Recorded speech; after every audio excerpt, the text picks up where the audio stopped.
If you're a normal Minecraft player, you'll probably build your base near spawn. If you care a bit more about safety, you might build your base a couple hundred blocks away from spawn, to stay away from other players.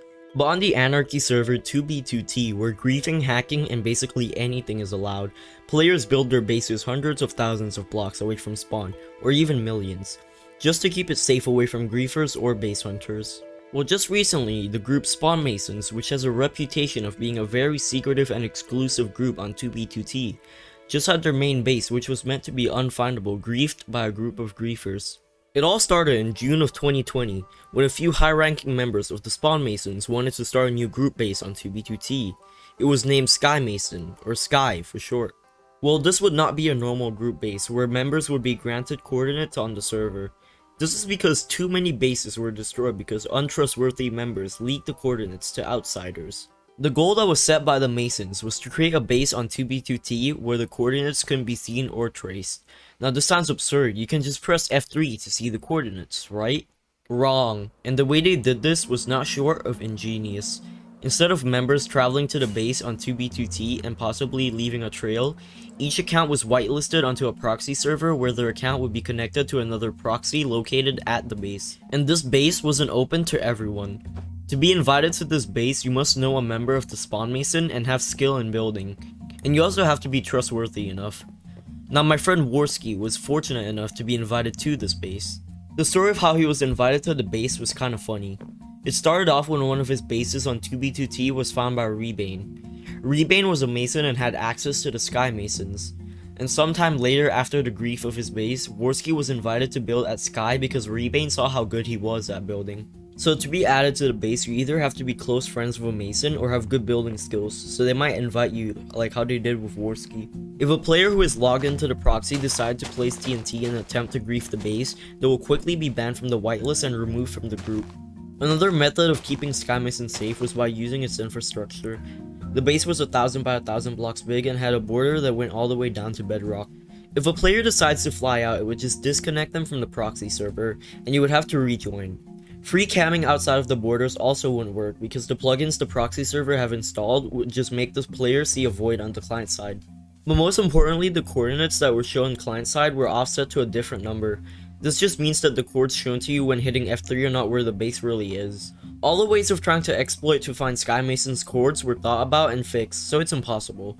You could try to reverse engineer the bedrock to find the coords, but the bedrock is located at the offset coords, and what the player sees isn't the bedrock at the base. What about the block texture rotations? Nope, doesn't work. Even using slime chunks to try and exploit the coordinates doesn't work. Sky Mason really seems to be unfindable. The only people with the coordinates on 2b2t were the high-ranking members of the Spawn Masons, or people who randomly stumbled upon the base on the server. Yes, stumbling upon the base is possible.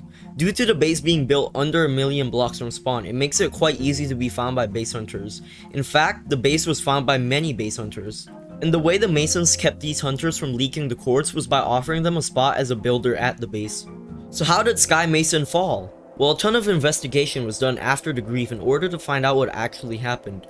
There was a lot of speculation done to find out how it happened.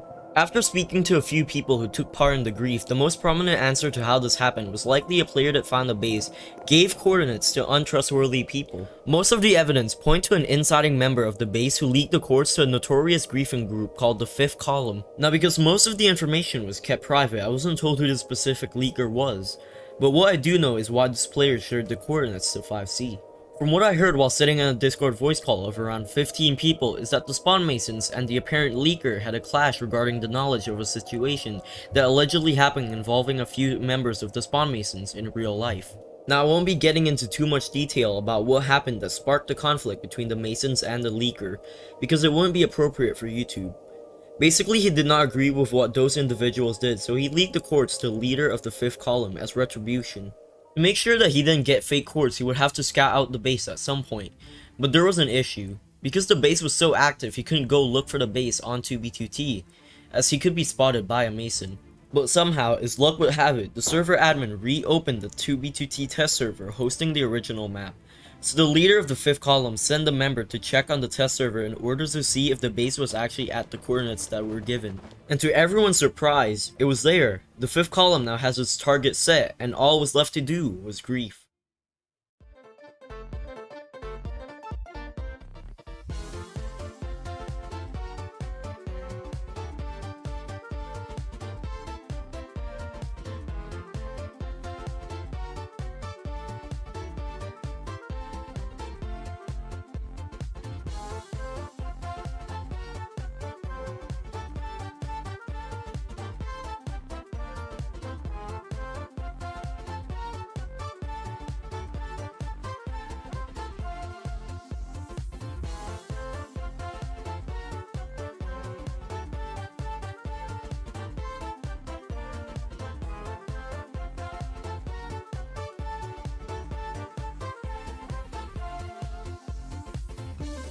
The base took over 3 hours to grief on 2B2T and 30 on the test server, since there was only one player doing so.